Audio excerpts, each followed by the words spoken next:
रहीम।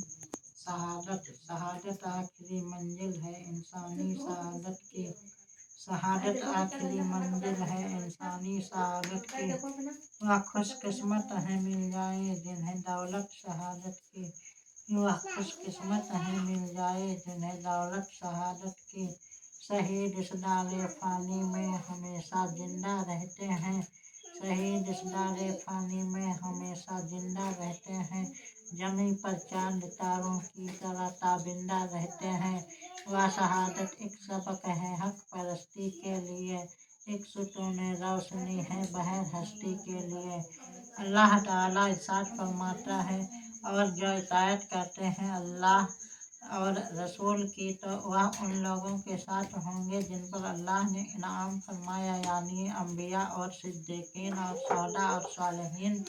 और यह साथी क्या ही अच्छे हैं। सूरह निसा आयत नंबर 69। इस आयत से दो बातें साबित हुई।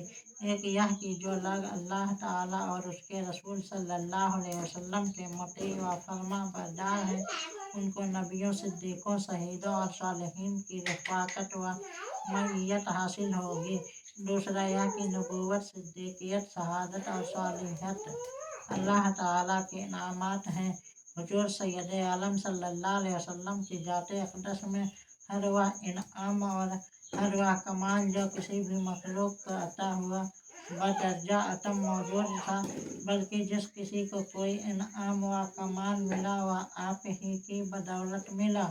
तमाम अम्बिया, सिद्दीकीन, शोहदा और औलिया में जिस कद्र भी जमालो कमाल है वह जिल्ल और अक्स है जमाल व कमाल मोहम्मदी सल्लल्लाहु अलैहि वसल्लम का, क्योंकि आप असल कायनात हैं। आपकी जात कायनात के हर फर्द के लिए तमाम फयूज़ व बरक़ात का जरिया और वसीला है। जिस तरह जड़ पूरे दरख्त की ताजगी और फलों के जमालो कमाल का बाइस होती है, इसी तरह आपकी जात तमाम आलमीन के लिए हर किस्म के इनामात व कमालात का बाइस है।